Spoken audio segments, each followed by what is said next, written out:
Warning, this video was not made for kids. However, Kappa most likely marked this video as made for kids anyway. But they are definitely lying to you and that you need to click on this video immediately if you are under the age of 13. What's that? You're still here and you won't leave? Okay, well let me ask you this. Have you ever heard words like fuck, shit, or piss before? You haven't? Well, you have now. Enjoy the fucking video. Hello everybody! So, we recently got some more news regarding the 80th anniversary. Well, first off, I want to say happy 10th anniversary to The Adventure Begins. Yes, it has really been that long since this masterpiece was released. I know, I can't believe it either, but that's not what I'm going to be talking about. So recently, there was a toy fair in New York, which gave us quite a lot of new toys that were going to be coming out this year. All the toys were pretty cool and all, but there was one section that took us all by surprise, and I don't think any of us could have seen it coming.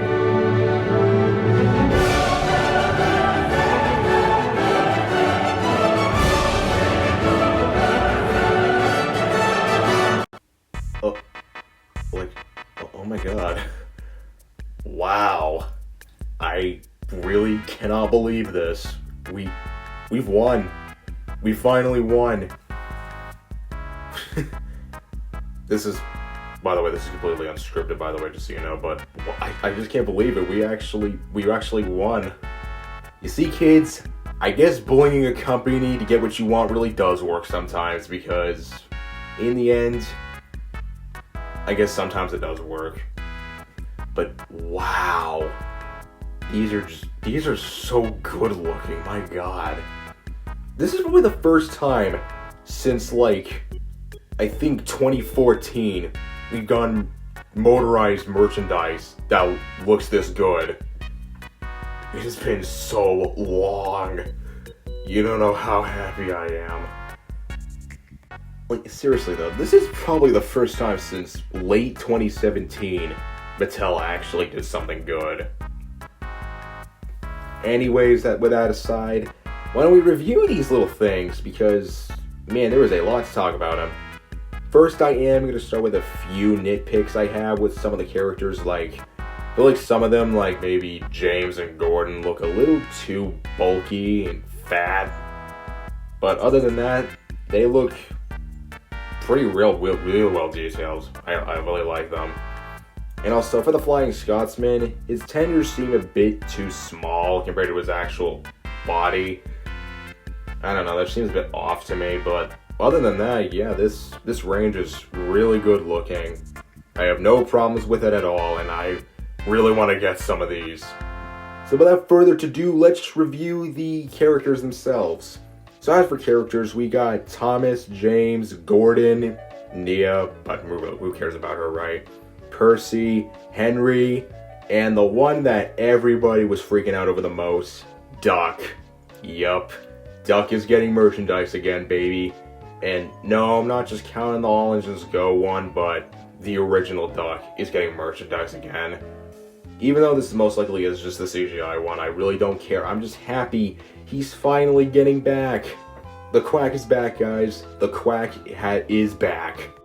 So let's start talking about the characters individually. We got, on the top shelf, we got Thomas with Annie and Clarabelle. James with this white milk tanker by the looks of it. Also, it's kind of funny how they swapped the tender and tank car by accident. And at the back, we have Nia with an elephant. And it comes with a brake van. Wow, when was the last time we saw one of these in Trackmaster? Not counting Player Rail, I meant Trackmaster. On the second shelf, we have Flying Scotsman. This is pretty cool. I love the Flying Scotsman. Behind him, we have Gordon with an express coach, like an actual express coach, which has an interior you can actually see inside. I wonder if the roof comes off and we can actually stick passengers in there. I doubt it, but that would be kind of cool. Behind him, we got Percy with a really detailed mail car. Man, this looks really cool. And also, this comes with a brake van as well. Seriously, I love the brake van design. It looks so good. Oh my god, this looks so good. And behind him, we have Thomas with two troublesome trucks. I could be wrong, but I like to think this might actually be based off The Adventure Begins Thomas, judged by the regular standard trucks that have the crates inside of them. Correct me if I'm wrong about that though, but I like to think that is what that is. And on the third shelf, yup, we have Duck. One thing I actually really like about Duck here is that he has a more, like, a tannish green, if you know what I mean, like a yellowish green. Kind of does resemble a real-life pannier tank engine in that color, I guess. And he has black wheels, not those stupid yellow wheels that Yellow Just Go gave him. I don't know, that's just dumb. I don't like that. And, yeah, he also comes with this red truck, which I'm not sure what this is for. Probably just a regular red truck they just always stick in the packs for some reason. And behind Duck, we have all the new Pushalong items that were revealed earlier this year. With the Ruby Thomas. You remember that Ruby Thomas that was announced earlier this year? Yep, we got more characters. The Unlucky Tug was wrong. It's not a one-off thing. We got more characters. We got Henry, Thomas, Percy, another Thomas, and James. I really love this version of Pushalong. Like, it seriously reminds me of Ertl. Like, I like to think that maybe, in a way, this actually might be bringing back some Ertl nostalgia just for the fans. And I really love that. I actually really love that. And behind them is just another Nia with a yellow car, but once again, who cares about her, right? On the bottom shelf, we have just a standard Gordon, James, Percy, and the Thomas that was revealed back in December, like this Thomas right here. And yeah, that's really about it for the characters themselves. I am just so happy right now. Like, I know I don't sound happy, but internally I am very happy. So I just gotta say, give you a pat on the back, Mattel. You finally did good. You finally made us not angry for once, for the first time in years.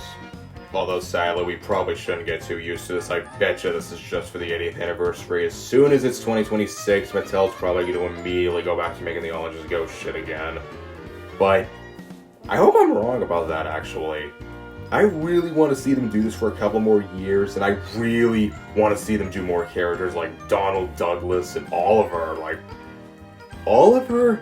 We have not seen merchandise of Oliver in a very, very long time. At least here in the States. It would be so nice to see him in shelves again.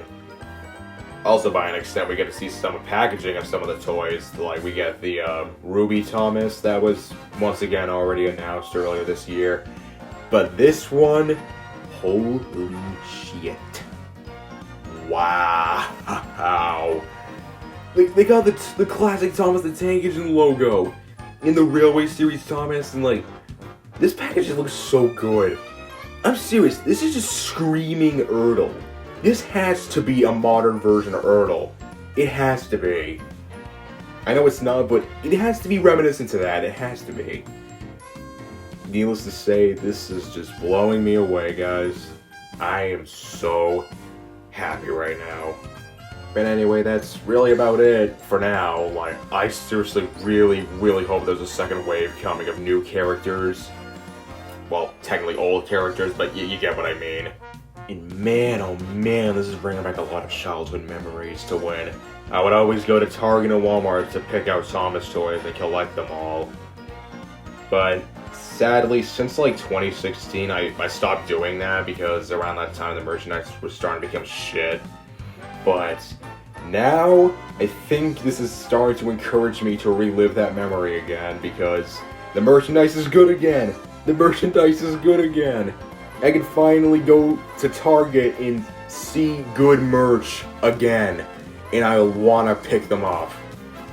But anyways, yeah, that's gonna be it for now. Maybe I'll do more reviews later in the future, maybe later this year if there's more good announcements. I bet you there probably is going to be. But needless to say, I can kind of guarantee that the Thomas fandom is not going to be forgetting this year for a long time. So, yeah. Farewell, everyone. See you next time. Peace.